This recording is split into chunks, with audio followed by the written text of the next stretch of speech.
Biodiversity Conservation Foundation is an NGO based on Tamil Nadu with a vision to visualize a society for promoting and assisting in healthy coexistence of human and wildlife and ultimately ensuring conservation of biodiversity. Strategic implementation of this mission drove us to handle research and reaching stakeholders in a very synchronized manner. Our research extends from ants to elephants and exploring effective management practices in the perspective of biodiversity conservation. With our wide research team, we were able to work from Nagapatnam to Valley of Flowers, stretching across different landscapes and different people with varied dependency on the ecosystem. In a nutshell, we connect nature with people and people with nature. So let's get connected today also in the virtual platform to experience nature in an enhanced dimension.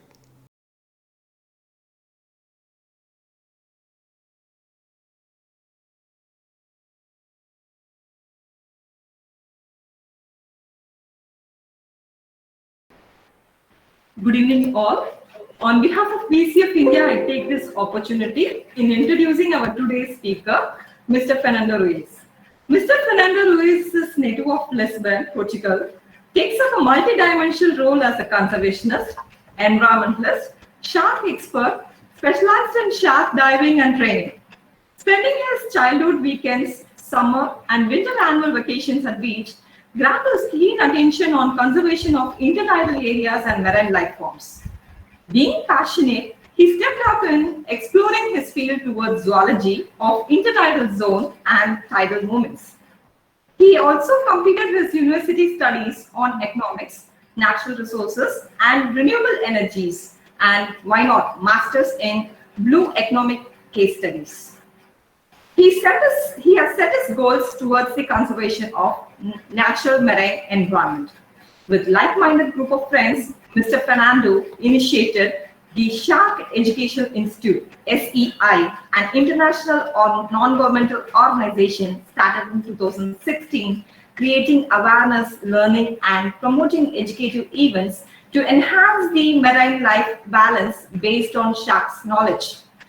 He serves as ambassador of the United Nations Global Compact Network for Sustainable Development Goals and working for the goal number 14 and concerning the domain of conservation and sustainable uses of ocean, seas, and marine resources. Also serving as a committee member for Shark Atlantic Platform since 2015, and he is currently a director for International Underfilm Festival of Canarian Islands, Spain. Also serving as a founder and former president for Volunteer and Shark Diver Trainer. Currently, Shark Education Institute, SEI, collaborates with several organizations, extends their marine conservation at Canarian Island, Atlantic Ocean, Mediterranean, and Indian Ocean too. Fernando at SEE teaches his skills on creating awareness about educational programs, shark instructor cum trainer for diving, and also publishes scientific publications, organizes international underwater film festival, conferences, diving workshops, and lectures, etc. Keep going on and on. We are happy to stay connected with Mr. Fernando Reis on this virtual platform during this COVID-19 and to listen more when more sharp means less. Over to you, Reis. Thank you. Thank you, ma'am. Thank you very much. Now the session is handed over to you. You can proceed. Thank you. Thank you, Dr. Kumaraguru. And thank you all the colleagues for participating, and thank you for such nice presentation. I'm really touched. Thank you very much. Thank you to all the Biodiversity Conservation Foundation members and followers.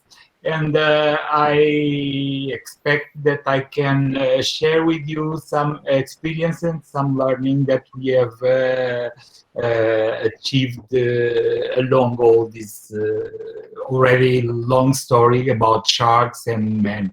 If you allow me, I will start for sharing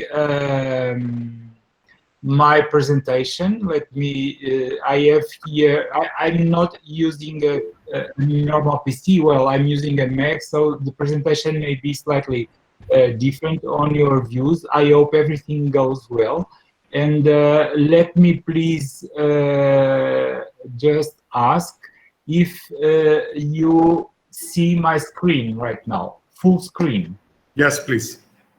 Okay, thank you very much again. And let me start for everything has been said already about myself.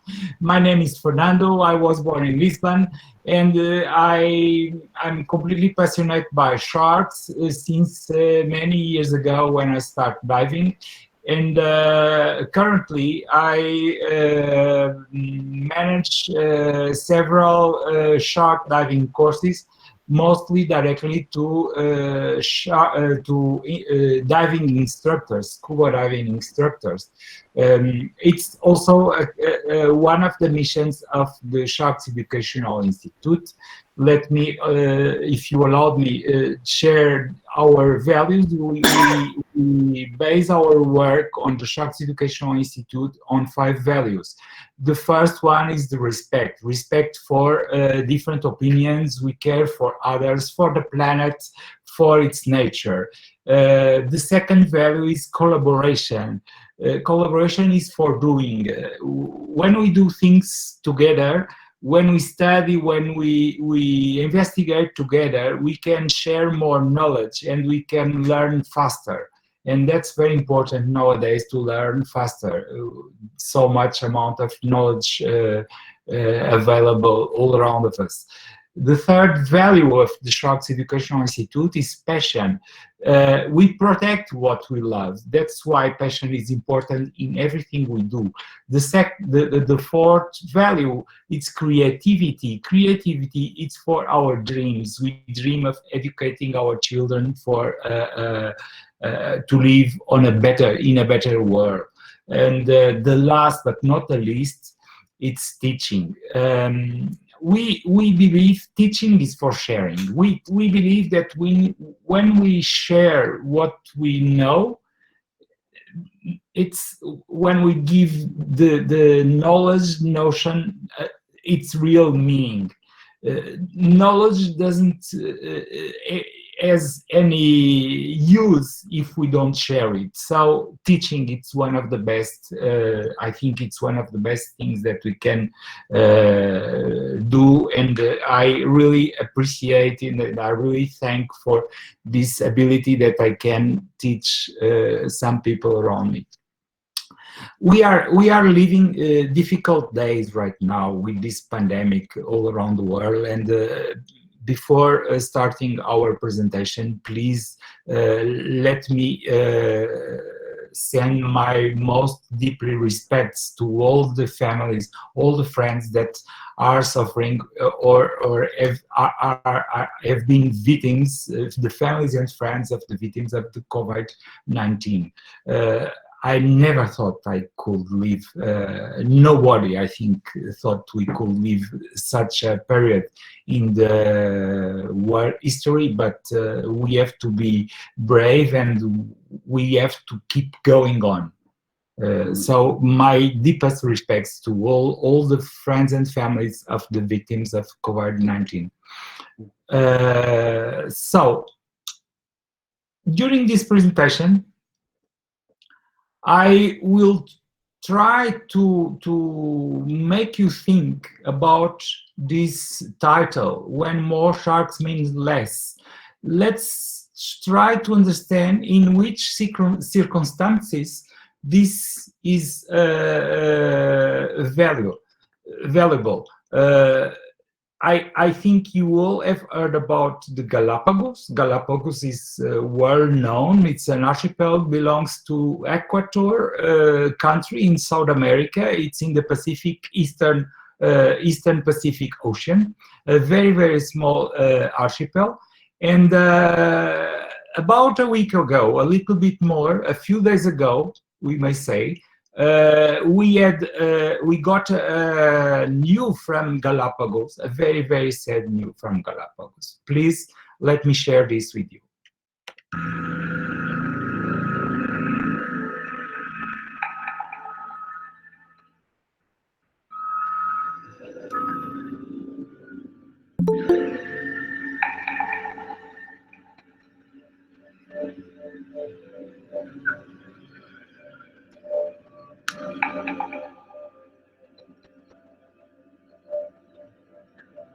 Nosotros mantenemos el control y evitando que, obviamente, estas embarcaciones pesqueras se encuentren dentro de la zona económica exclusiva y afectando así a los recursos del Estado.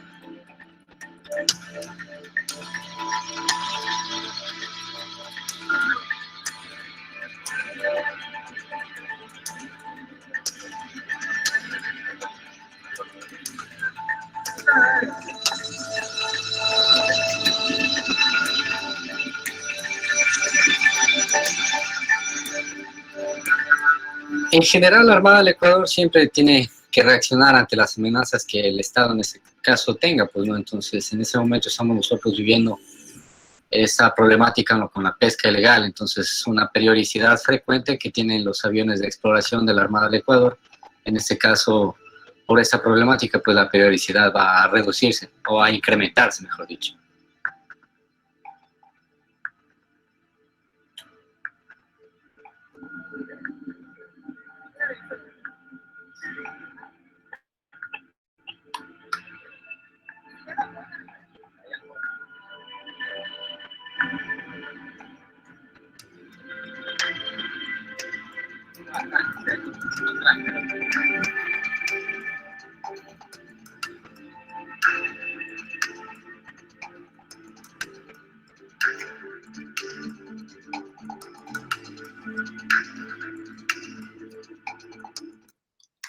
We have been told that a week ago, about 250 Chinese fishing boats were seen and spotted around the marine reserve of the Galapagos archipelago.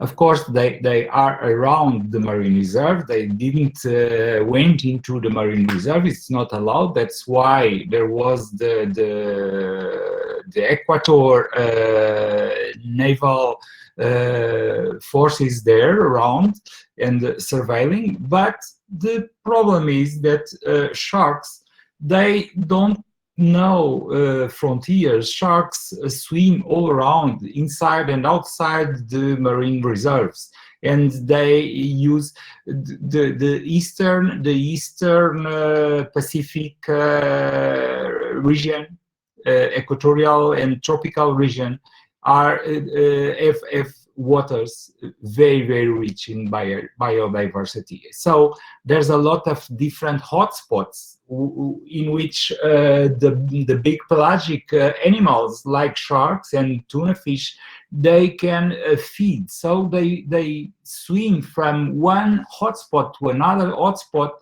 looking for food all around the time. Having the possibility of defending marine reserves, it's one thing. Another thing completely different is to protect international waters. That's much more difficult, but it's possible to do it. We'll see it along this presentation. All this shark hunting, we may say, as one purpose, the principal purpose, which is shark fin soup. Shark fins are one of the most luxury products that we can extract from the marine biodiversity. Because of the fins, we lose about 100 million sharks per year, as you know. We are not very sure about the number, because it can vary between 60 million and 250 million sharks every year are killed but we are not very sure, as I was saying, about this number, because the most part of this shark fishing is illegal. The only source of information that we have about the amount of sharks killed every year comes from the importer hubs of the shark fins, which are mostly located in Asia, and the most important in worldwide is at the worldwide level. It's Hong Kong, a well-known hotspot for the importation of shark fins.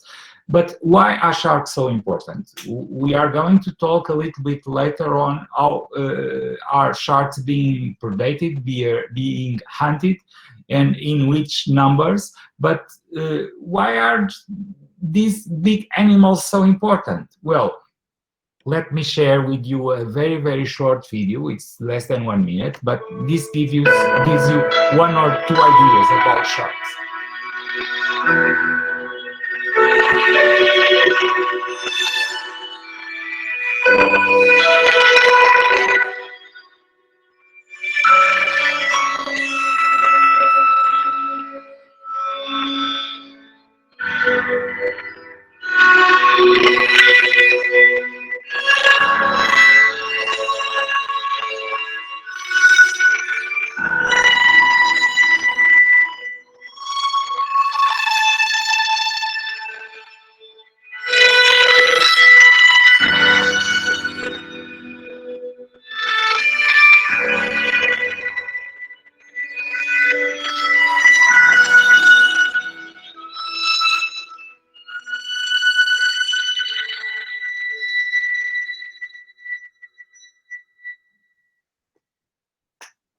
Sharks are indeed very important because they keep the marine ecosystem, each marine ecosystem in balance. How do they do that? As we have seen in this video, they feed on the sick and the weakest animals, and by doing this, they allow the strongest fishes and the strongest animals to survive and to reproduce. Only the strongest are reproducing, and they reproduce in more healthy conditions and in higher numbers. And sharks use only the weakest and the smaller and the weakness fishes, the weakness animals. This is very important to keep the marine balance clean and to keep the marine balance in the marine ecosystem in balance. That's the most important reason. How and why they do that, sharks? Why are sharks so special? Well, sharks are among the most evolved animals and live species on Earth. The sharks are swimming under the water in the oceans even before the actual form of the continents we have on our planet. About 450 million years ago, there were the time of only one ocean, one big ocean called Pantalassa, and one big mass of land called Pangea Laurasia. On that time, there are some studies, some archaeological studies that allowed our scientists to deduce that on that time it appears the first shark species swimming in the oceans. So sharks are, right now there are 544 different shark species, but all these different shark species, they evolved from very, very ancient animals for much older than the first dinosaurs. The first dinosaurs walked on land about 250 millions. Well, 200 millions before the first dinosaurs, there were already sharks in the water. Nowadays, sharks have some characteristics that give them some qualities and some weaknesses at the same time. The qualities, they don't need to feed so much. They can survive long periods without food. They don't need to hunt too much. They are very, very safe concerning energy. When they swim, when they hunt, they are, we may say sometimes that they are lazy animals. This is not bad. This is very good for their energy saving way, because they don't need to spend too much energy. When an animal don't need to spend too much energy, this animal doesn't need to consume high resources, high levels of resources. I can just give you an example of one of the most amazing shark species, which is the Greenland shark. The Greenland shark, we have learned about 1 year ago, 1 year and a half, from the scientists, that the Greenland shark can live more than 465 years. This means also they have discovered that Greenland sharks, they mature about 100 years old. Before 100 years of age, a Greenland shark still a juvenile and cannot reproduce. For the first time, they only reproduce, these shark species, they only reproduce after 100 years old. This is unbelievable. This is really difficult, and one of the most amazing discoveries about sharks, recent discoveries about sharks. So it's just an example. We could talk about Greenland sharks, but let's get to the point and focus again. When does this make sense? When more sharks means less? What does this means? Well, we know already something about sharks, but there's still a lot of things that we don't know about sharks. For example, this is almost a joke, but it has some real facts on it. Short video, 30 seconds of video. Hey, you believe this? I'm watching Shark Week last night, and I heard that the male shark has 2 Peters! Apparently, Mr. Peters already knew that a shark has 2 members of the jury. Today's evidence will show that sharks do indeed have 2 peckles. 2 for the price of 1. Ooh, I'll take 2. So let's go to more serious things. We need to know more than shark biology. It's not protecting our oceans, protecting marine biodiversity at a worldwide level. We don't need only to know about biology. We need to know about different sciences and different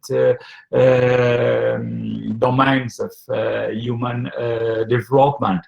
We need to know about mathematics. We need to know about laws. We need to know about jurisdiction and so on. About statistics, let's take a look to this chart. This is a chart with the world shark catchers between a period, including a period of 11 years between 2007 and 2017. And here we can see millions of tons by an average catch per year. The first country that catch more sharks, that kills more sharks every year, is Indonesia. The second country is Spain. The third country is India, and so on and so on and so on. We can find Portugal, for example, in the 12th place, but we can find also Japan in 14th place. Ecuador, even Ecuador, is in the 20th place of the world ranking. That's terrible. And on the right side here, we have a graphic with the countries that imports meat, shark meat. Because when we talk about sharks, it's not only shark fins that matters. There are some countries that consumes a lot of shark meat, like, for example, Brazil, Spain, Uruguay, Italy, and so on. The problem is that the demand of shark fins are incredibly higher. For example, about India, we have had until the 80s, until mid-80s, we have had a period of artisanal fishery when the annual shark landings in tons were around below 50,000 tons.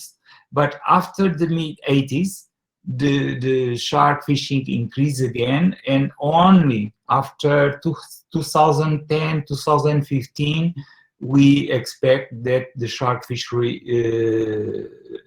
comes below again the 50,000 tons per year. And this is this a good news? Is this a bad news? We are not sure, but we are afraid this is a bad news, because why are we now catching less sharks? This is not only an India indication. It's all over more or less the same. Recently, in the last few years, countries are catching lower numbers of sharks, at least as far as we can register. But we think also that's because that's due also to the shark, to the lack of sharks in the ocean. There are much lesser sharks than there were in the old days, the years before. So when we see a picture like this, I would like to ask you, is this one more shark or is this one shark less? I think now you may start to understand our worry. Why are we thinking that more sharks may means less sharks? Depending the point of view. For us, this is one shark less, no doubt about it. Well, how many sharks are in Indian waters, in the Indian Ocean, North Indian Ocean? Concerning shark species, there are identified 88 shark species, but if we include also the other cartilaginous animals, if we include rays and skates, there's about 160 different species of animals that are fighting for their survival. If we look at the red list of the IUCN, the International Union for Conservation of Nature, we can find also here all the group of chondrichthyans, the rays, sharks, and chimeras, and we can understand that the number of species classified as threatened, meaning critically endangered and vulnerable, are already 200 in about 1,200. So it's about 1/6. But when we look at the red list of the International Union for Conservation of Nature, we look here on the right side. There's here a column they call data deficient. And this column is a problem. Why is this data deficient? Because the declared codes, the declared fisheries about these numbers of species are not enough to conclude a study of classification in the red list. So, if we think deeper, perhaps 459 shark, rays, and chimera species, chondrichthyan species, and these 200, maybe it's the real truth. About 400 and 200, let's say 600, between 600 and 650 different species of chondrichthyans are in risk of extinction. That's the biggest problem that we can learn from this red list. Again, why? Why are they doing this? This is a very, very sad picture for me. Whale sharks are, this is a juvenile whale shark, a baby. This is a baby whale shark, a very small baby whale shark. As far as we know, maybe it's 5, 6 years old, less than 10 years old at least. Why are we keep doing this to these poor animals? Perhaps because of, again, because of the commerce, because of their fins.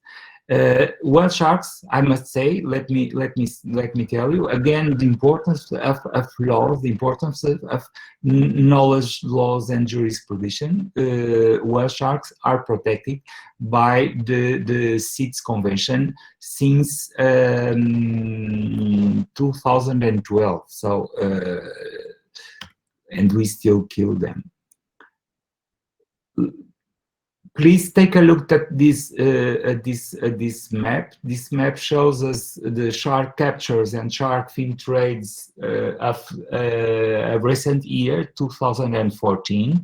And here we can see the most important countries, for example, exporting fins to Hong Kong.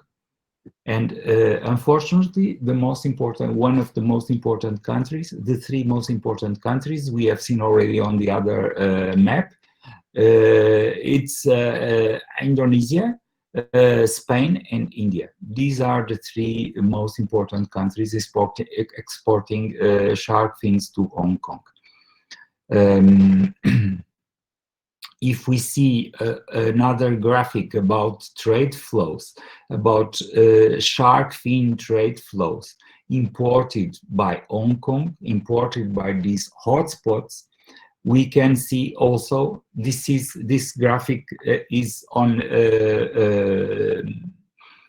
it's indicating only the countries that have export more than 300 million tons over the past 5 years. And among these countries, again, it appears Spain, it appears Indonesia, and unfortunately India also. Canada has recently forbidden the shark fin trade. I will show you later on that the European Union, we are now working on a very, very strong European citizens initiative to change the legislation also at an European Union level to follow the example of Canada. And let me share with you, I think this will be one solution for reducing the shark fisheries around the world, but we'll talk about it later on. What is valuable on a shark? Well, everything is valuable on a shark according to the economics point of view for the fisheries. But of course, the most important thing, this is a structured price of shark products in India from 2019. I'm sorry, no, this was from 2015. This is wrong here, 2019, no. This comes out on the guidance for a national plan of action for sharks in India in 2015. So the price of shark fins are, if I'm not wrong, between 4,000 and 5,000 rupiah per kilo, which are much higher than dried flesh or fresh flesh or fish or olive liver oil or cartilage even. Nothing compares. The most valuable things are really on sharks are really the fins. Why? That's the reason why they do some practices of shark finning. These practices of shark finning means the slice of the fins on board of the fishing boats, and they threw the carcass, they threw the body of the sharks into the ocean again in order to have more space on board, to have a higher valuable charge. So if they charge the boats only with fins, when they land a lot of money. It's really one of the most lucrative businesses on our planet right now. It was said a few years ago, it has been made an economic study about shark fin trade, and it was said that among legal and illegal businesses, the most profitable business on the world, I think you can more or less understand that, is illegal, and it's the cocaine trade, international cocaine trade, drugs dealers, they make the most money. But the second most lucrative business, it's also illegal, and it's shark fin trade. It's not illegal in all countries, unfortunately, but it's becoming illegal with the pressure of many groups, many citizens around the world. We are trying to change the legislation. Of course, this is only because of the shark. This is mostly based because of the shark fin soup demand in some Asian countries, mostly in China. There are some other countries, of course, there are high consumpers of shark fin soup, but there's also other parts of the shark that are unfortunately consumed by some illusion out of the science, like cartilages. We'll talk it later. But it's not only sharks that are being finned. They are being finned now. They are now finning rays, manta rays. It's incredible when we see a picture like this. This is a giant manta ray. The body of a giant manta ray, and they fin the giant manta ray just for lucrative proposals. Another thing, as I was saying, it's shark cartilage. Shark cartilage, it's completely a fake medicine. This is not useful at all. It's full of methyl mercury, this kind of pills, and they say these are very good for health, for articulations and for bones, but it's completely false. It has been proved that they have a lot of methyl mercury on its compositions, and they are completely unuseful. Well, this is one problem: the demand of shark fins and rays and ray fins and manta rays and so on. But another problem, it's going. Let's go a little bit deeper in the legislation and jurisprudence. One of the most important and the most biggest threats for ocean balance is illegal fishing. Let's see a little bit deeper what's illegal fishing. Illegal fishing is a global challenge affecting both rich and poor countries, and one that exists in small and large-scale fisheries. Owing to its concealed and illegal nature, we do not know exactly how big of a problem illegal, unreported and unregulated fishing is. But we do know that the problem is massive and that it robs economies and societies of catches worth billions of dollars each year. IUU fishing also has huge environmental impacts on fish stocks through impairing scientific research and fisheries management efforts. The United Nations Sustainable Development Goal number 14, Life Below Water, has set an ambitious target to end IUU fishing by 2020. For this reason, Poseidon Aquatic Resource Management and the Global Initiative Against Transnational Organized Crime have partnered to create an IUU fishing index which assesses the performance of 152 maritime countries of the world. The index is based on 40 indicators that measure a country's exposure to and performance in its capacity as a coastal, flag, and port state. Indicators also relate to vulnerability, prevalence, and response, reflecting 3 specific dimensions in which IUU fishing affects a country and its response to it. The IUU Fishing Index website contains interactive maps of country scores, which can be filtered by these 3 dimensions as well as by state responsibilities. All countries in the index are given a score between 1, good, and 5, bad.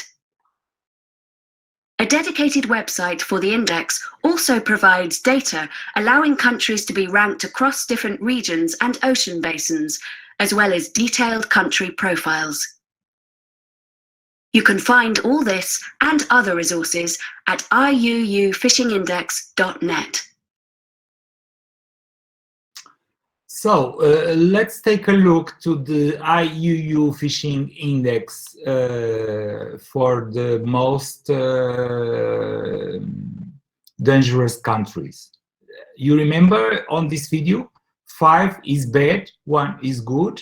Well, the worst country in illegal, unregulated, and undeclared fishing is China.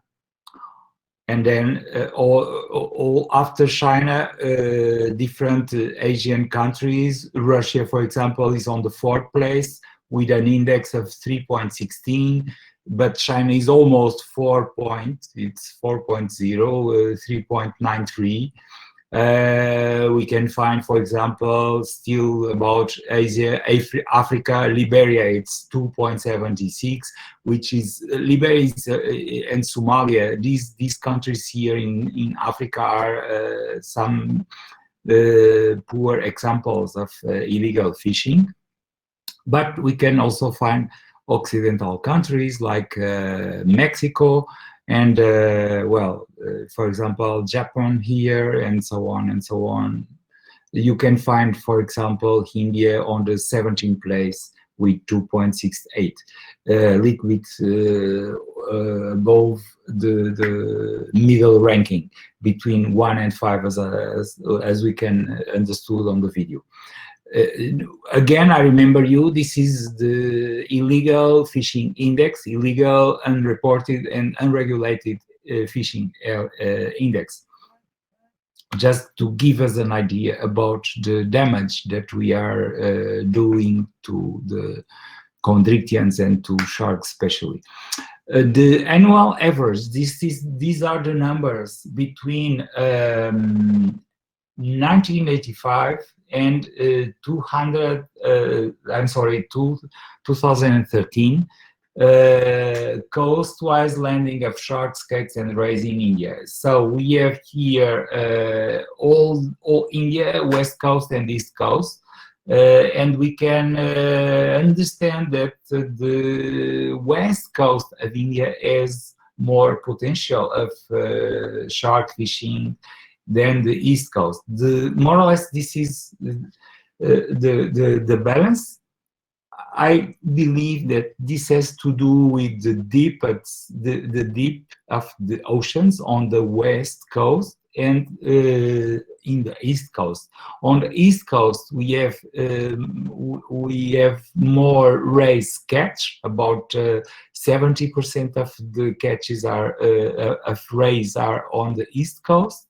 And on the west coast, the sharks and the skates are more catched, about almost 70, 60, 66, 68. Well, let me talk a little bit, if you allow me, about the National Plan of Action for Sharks. This comes out following an orientation from the United Nations. In 1999, the United Nations FAO organization, the Food and Agriculture Organization, you know, it's the organization from the United Nations that regulates the fisheries, has came out with they came out with an indication or an orientation, a guide to the countries with the most important countries with the coast and with the fishing fleets for sharks to prevent sharks extinctions. And the United Nations advised these countries to write down and to implement a plan of action for sharks at a national level. I was working about 4 or 5 years ago. I was working on a country which is the United Arab Emirates, and I was there doing some courses about shark diving. When I learned about the Emirates National Plan of Action for Sharks, and they had just finished the plan, and they had started implementing them. It was a good initiative, but well, they still have a long way to prevent sharks species protection and to implement shark species protection in their national waters. Comparing with this, comparing India, for example, or analyzing India, I have learned that 16 years later, after the United Nations published those orientations for countries with marine coasts implementing national plans of action for shark conservation, it was only 16 years later after the United Nations orientations, but it was done. A first step was done, and a group of scientists published guidance on national plan for action for sharks in India. This was in 2015. But as we can see, for example, here about prohibition on board finning, it's complied. Finning of sharks on board is not practiced by Indian fishermen, and sharks caught are landed whole. This is the law. This is the law since 2013, but of course, we cannot forget the IUU, which is the numbers of illegal, unreported, and unregulated fishing that places also India in a higher level on that index. After that, the same for trade of fins and gill plates of sharks and manta rays. And but of course, complied needs reconsideration. I just read an article on an Indian journal, and I noticed that there are still no national plan of action for sharks.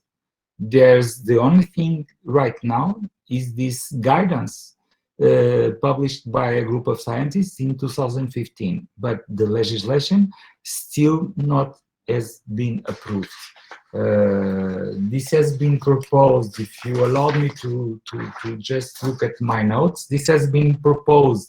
A draft of a national plan was submitted to the Department of Fisheries, which is now a separate ministry, and to the Ministry of Environment. It was proposed in 2015, but both ministries have so far not provided any feedback or given any approval. This is news from the 15 November 2019, and I suppose between November 2019 and August 2020, in which we are,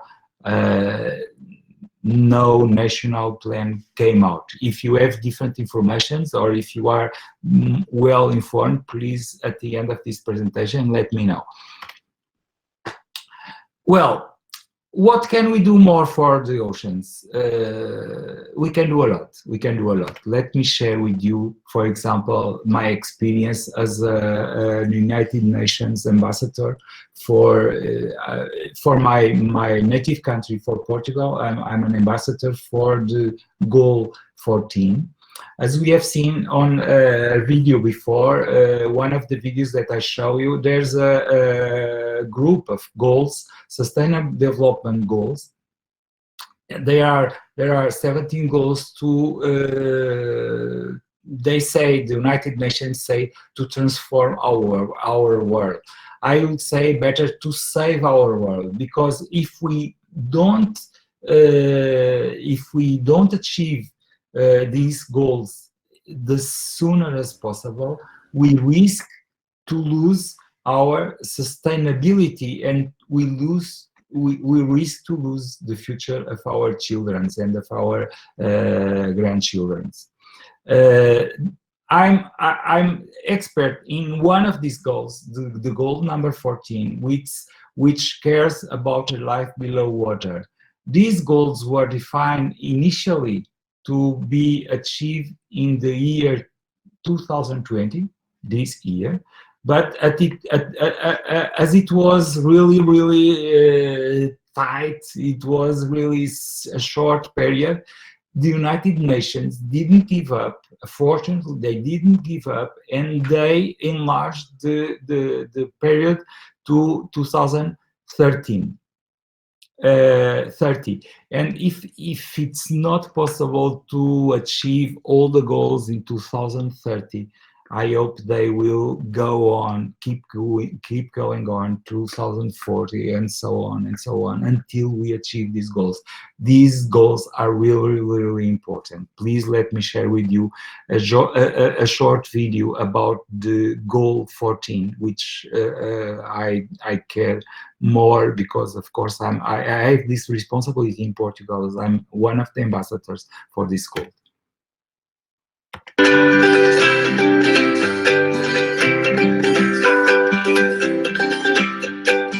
Conserve and sustainably use the oceans, seas, and marine resources for sustainable development.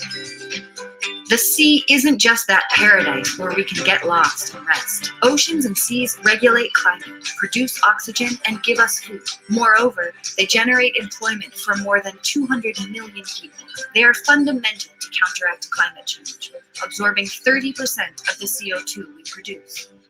However, pollution and destruction of its habitat damage submarine life and our own. And the increase of climate disasters is directly related.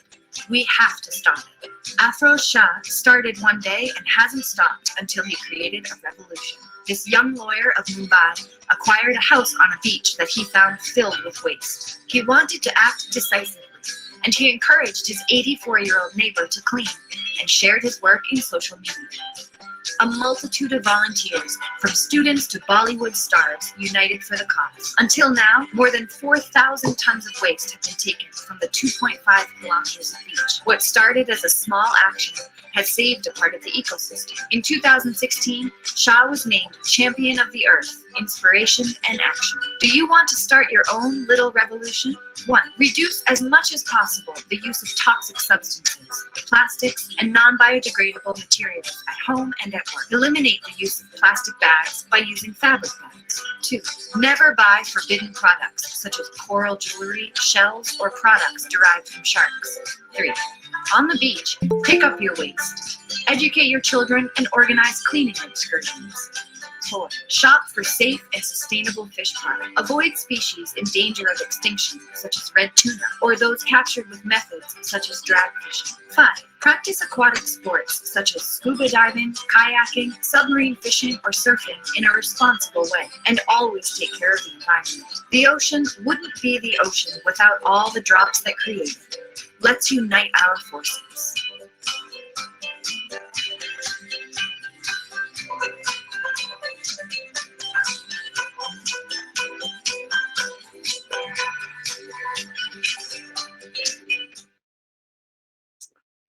So I think I love this video. I love this video. I think this video is very, very important. I will like to share this video with everybody I know, because this is a hope video. I really believe that we still have the chance of save our planet. One of the things that we are working also, and one of the things that may drive us to save the planet and to save our oceans, are the marine protected areas. Unfortunately, the marine protected areas sometimes and in some regions are used more in a political way than in an effective way. I have known already different marine protected areas in which it's allowed to fish, for example. So when we see here that all marine protected areas represents about 5% of the global ocean surface, this means that, well, it's not so like that, because in most of the marine protected areas, fishing is allowed. The most important areas that we consider for shark conservation are the marine protected areas that we call no-taken zones. No-taken zones are less than 2% right now. It's they risk about 2% of the ocean surface, which is almost nothing. Here we have an approach of this 2%, but even on these regions there are this is more than 2% of the ocean surface, and this is not enough to save our oceans. Since 2012, about 80 years ago, the world has changed. Nobody noticed in the beginning that there was a new thing developing. The technology allowed us to understand and to follow fishing boats.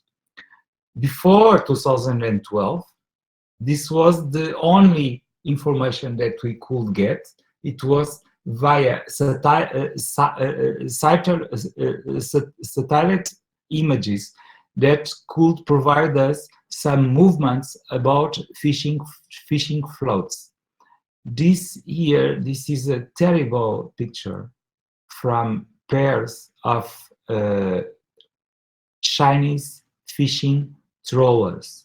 They are trawling the North Korean waters, and let me say, I have a very, very bad impression about trawling the sea bottom.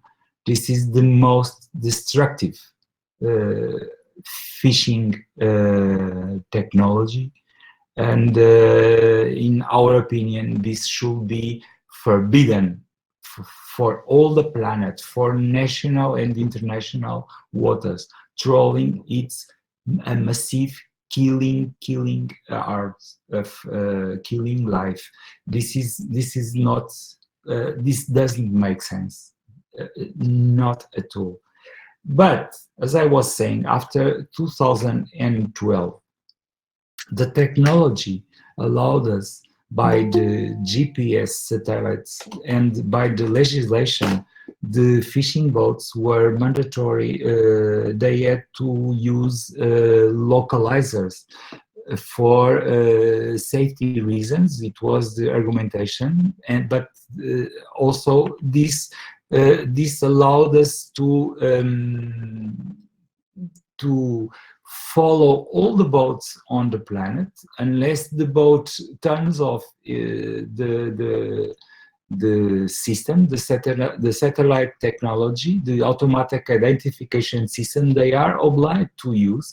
They can turn them off, but if a boat turns it off, it will ring a bell and it will alarm the officials and the vigilance people that this boat is doing something illegal. So this is one of the best things that happened this century to the ocean conservation. which is the mandatory, the use of the technology, of the radar technology, the use of the satellites, and these mandatory automatic identification systems. It's also a collision avoid system. It transmits a vessel location at the sea, as you can see, and it can be used to identify and tracking fishing vessels also. Due to this, it has been possible in 2000 up to 2018, 2 years ago, it was possible to make a map about the fishing energy that all fishing boats around the world, all the fishing fleets spend.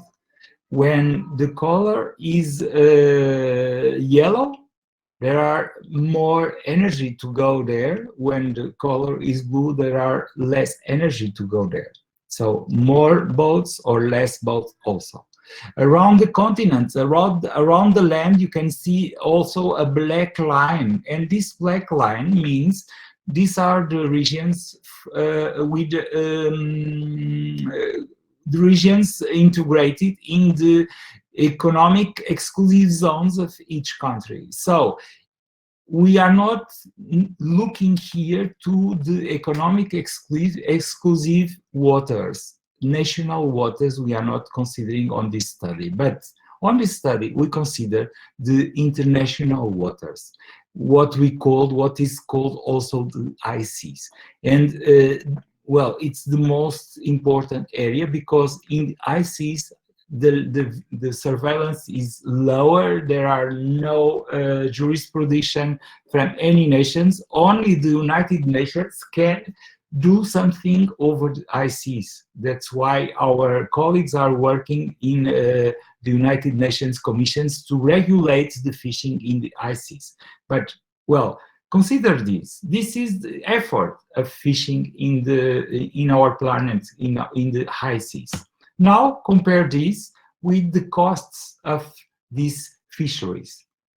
It is possible also, knowing the codes of the boats, knowing which boats are from which country going to which place. It was also calculated the cost of the fishery maneuvers to go on those regions. Of course, I go back again. If we look at the energy and to the effort, we see this yellow, the expensive areas, for example, here in the mid-Pacific Ocean, and comparing with the costs, it's also the regions where the costs are higher.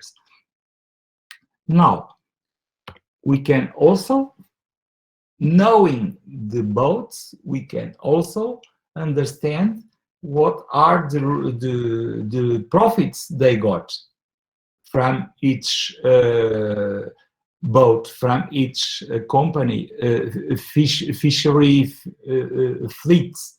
So we can compare. We have the costs, we have the profits. We can compare, and we can have an idea of the result of the fisheries. The problem is that there are two small details that change everything. One of the details is the fishery subsidies. And now the International Institute for Sustainable Development is currently negotiating with the World Trade Organization some key issues about fishery subsidies. And these key issues are, for example, that the operating and capital costs for large-scale industrial fishing cannot cover fisheries considering overfishing. What's an overfishing activity is when a boat, overfishing is defined by this idea. When a boat is fishing the biodiversity in a certain ecosystem at a higher speed, at a higher rate than the ability of the ecosystem naturally recovers the same numbers, this is named overfishing.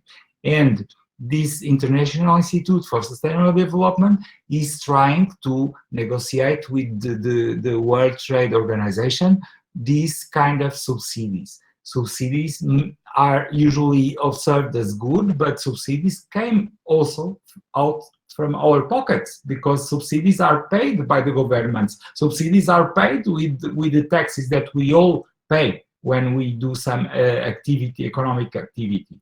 So they are trying to broad prohibition of all subsidies that contribute to overcapacity of the fleets, bigger boats, and big modern technology that oblige those fleets to some practice of overfishing should be forbidden unless some regional managements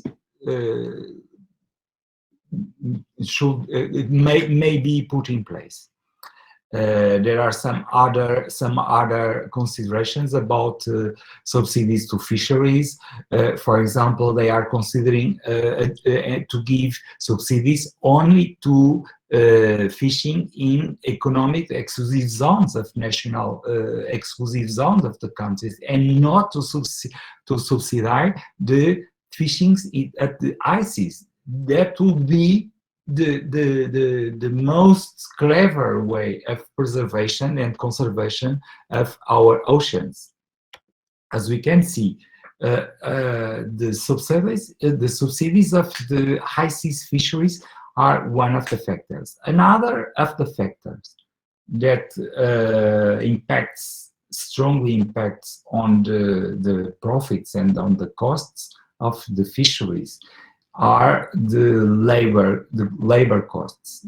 The problem is that illegal fishing, illegal, unreported, and unregulated fishing use also slave labor.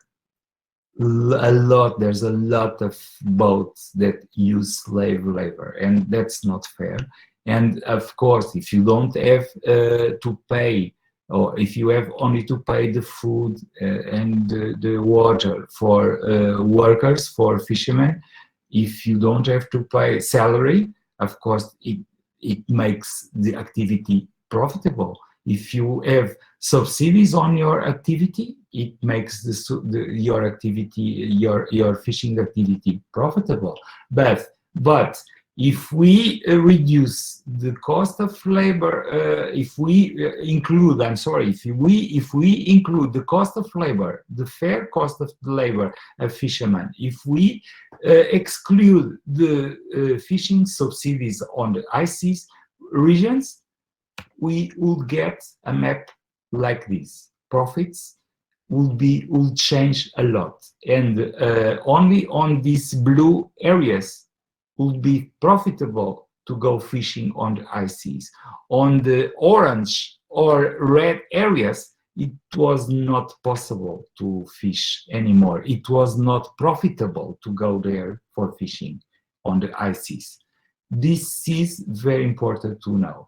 This is very important to know in order also to ask to our governments and to ask to the legislators to implement new measures, new strategies for ocean conservation. And one of the most important strategy that we should defend and that we should implement on the conservation, on the ocean conservation of our planet, should be to turn the ICES into a reserve, a marine reserve, area, a large international area of no-take zone. Only fishing should be only allowed to practice on national waters. At the international waters, it should not be allowed to fish. What would be the result of this? This may shock you, but the result will be much more fish in the ocean and much more fish in national waters, because the international icy waters would export big animals, would export big tuna fish and other animals and sharks into national waters, in which country each country should regulate the fishery. But the high seas could become the most important treasure for ocean conservation if we turn the high seas in the ocean or the international waters in the biggest marine reserve we could have on our planet. Well, of course, every one of us tries to do something in those areas. As I live in Europe mostly, I travel a lot, but mostly I live in Europe. I'm organized in Europe also, and I'm working since last year on an initiative, an European Citizens Initiative that pretends to follow the example of Canada. As I told you in the beginning of this presentation, Canada has forbidden the shark fin trade. Again, shark finning, let me just show you this, this video about shark finning. This video is a little bit graphic, but we want to stop this at all costs. And if to stop this, we should ask to our governments to stop the shark fin trades. We are asking it. This is shark finning. Longliners. Longliners with lines, nylons of kilometers and kilometers. Some of them more than 100 kilometers of length. And they target sharks only for their fins.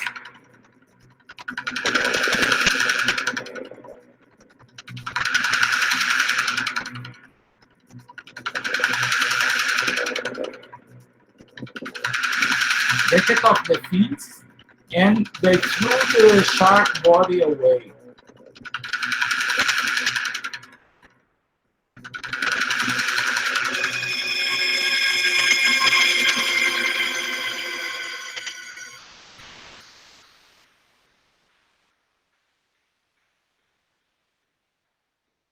I'm sorry, this is too graphic, but it's the cruelty of shark finning.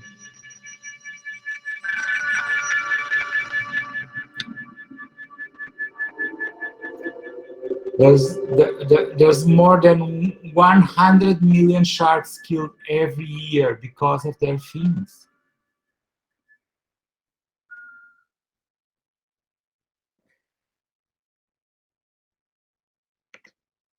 Well, so in Europe, we have started this European Citizen Initiative last year.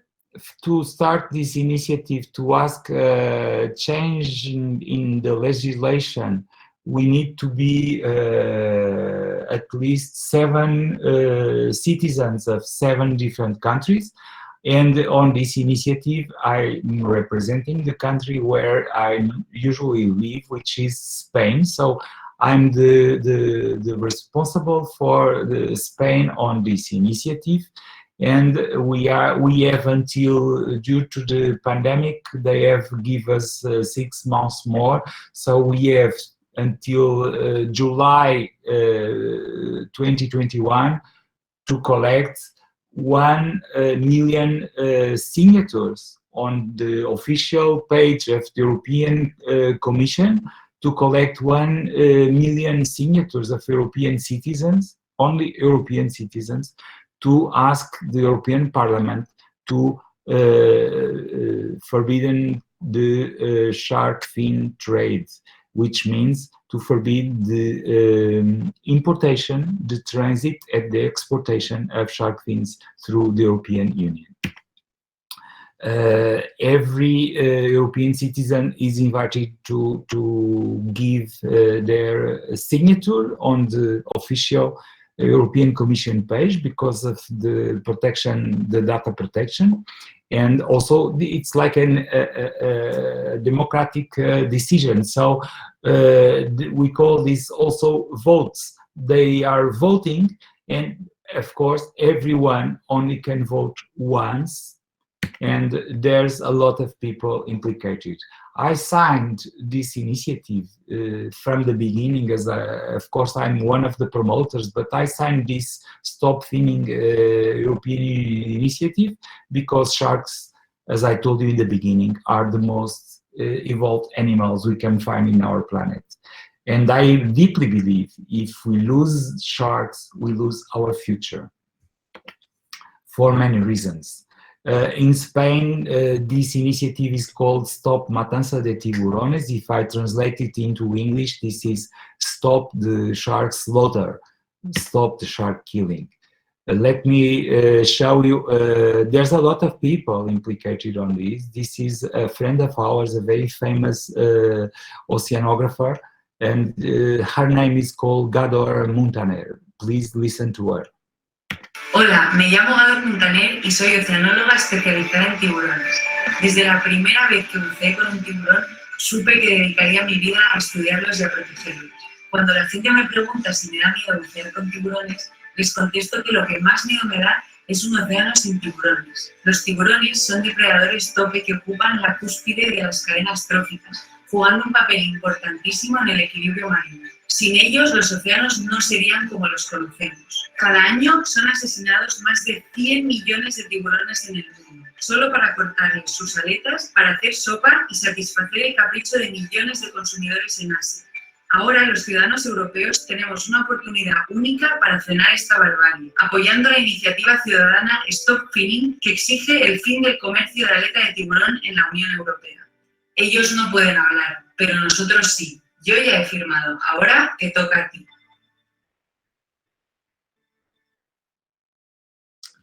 If among all of you there are people that would like to start an initiative like this one in India, please count with me, count with my personal support and with the support of our Shark Educational Institute. We would love to promote this initiative at a global level.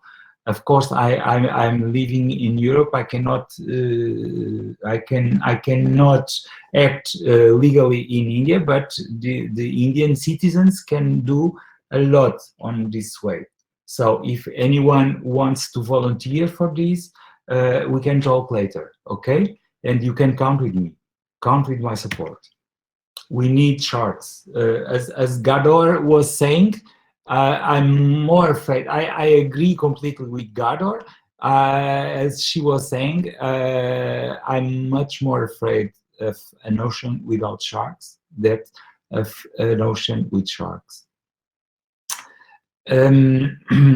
So, if you know also, for example, if you also know any Europeans living in India, please ask them to European citizens living in India, please ask them to sign and to vote on the page of the European Commission. Tell them about this initiative, please. Well, I'm almost finished this presentation. Imagine a healthy ocean. Its abundance and vitality restored. And not just any ocean, your ocean. Every corner of every ocean around the world, vibrant, abundant, and productive. Healthy seabeds, fish stocks recovered, monitored wisely, fish sustainably, and feeding many more people than they do now. The good news is that it is possible, but we are standing in our own way. We are paying huge sums of money, public money, to keep damaging and destructive fishing activities afloat. Government subsidies are keeping fishing boats fishing, even when there are too few fish left for fishing to be profitable. These subsidies create tensions between competing fishermen and nations. And they also fund the ongoing destruction of the natural world on which we all depend. But all is not lost. We can turn this around right now. Your governments have been tasked with negotiating new global rules on fisheries subsidies by the end of this year to set us all on a more sustainable course. The World Trade Organization has previously negotiated global rules for government subsidies to industry and farming. Now it's time to put an end to subsidies that harm our oceans too. Around the globe, small-scale projects are already paving a way forward, showing how investment in local coastal communities can lead to remarkable recoveries under the waves. The global deal to end harmful fishery subsidies is the next vital step in the restoration of our oceans to their former abundance and diversity. Reaching the right deal might not be easy, but a sustainable future for the oceans and ourselves is within reach.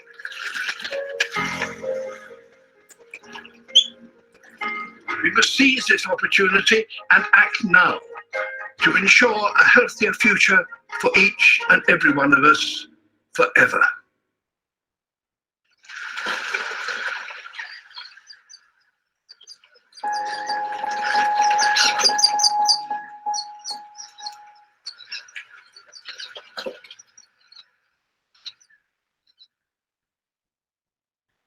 Well, thank you very much, Sir David Attenborough. I think that after this, there's not too much less to be said, but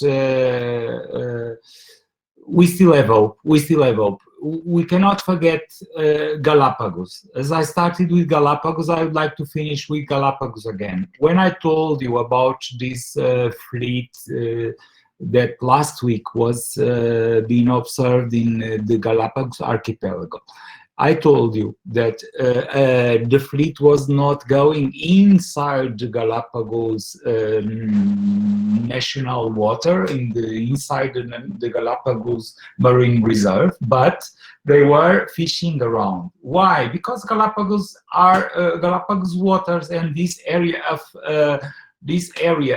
the eastern Indian Ocean is known as one of the most important areas for silky sharks and hammerhead sharks.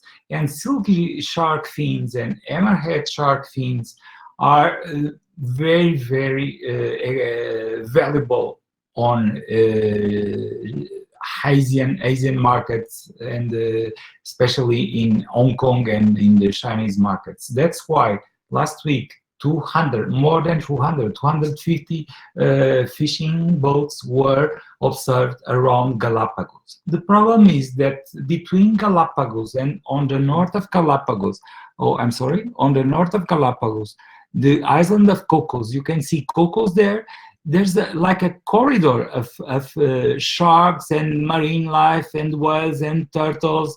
They swim around here. They swim, as I told you, between different hotspots just to catch their food. Between Malpelo, Cocos, and Galapagos, there's a kind of triangle that it's free for fishing. I would like to go there. The Sharks Educational Institute, we don't have a boat. If any one of you have in mind the possibility of having a boat, we have a team ready to go. Next year, in the 2021, we would like to be in July, August on this area, on board of a boat, just to report the activity in the international waters of any Chinese fleets that goes there. Just to report, we are not going to stop them. We cannot do that. We will have the cooperation of other NGOs, but we need a boat.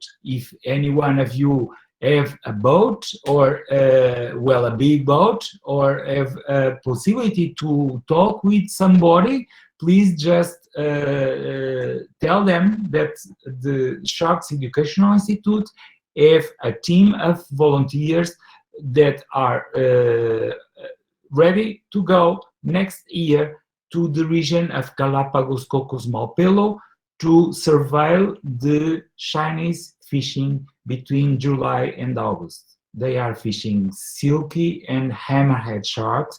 These are protected species in the international agreements of CITES, but we need to document, we need to report, to have some images, some evidences, I may say, and to denounce this at the United Nations level.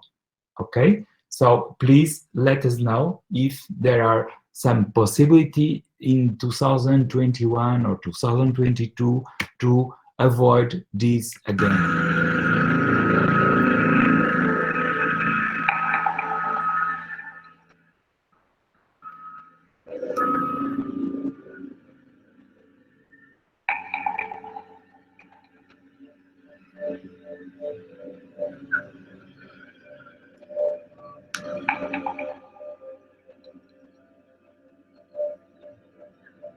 Nosotros mantenemos el control y evitando que, obviamente, estas embarcaciones pesqueras se encuentren dentro de la zona económica exclusiva y afectando así a los recursos del Estado.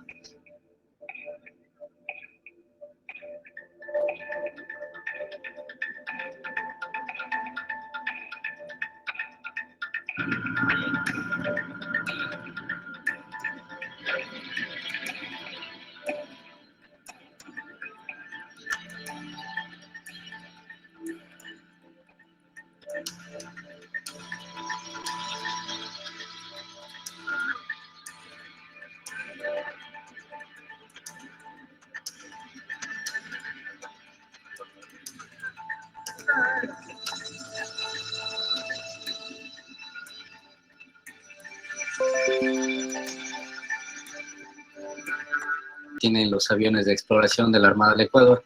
En este caso, por esta problemática, pues la periodicidad va a reducirse, o a incrementarse, mejor dicho.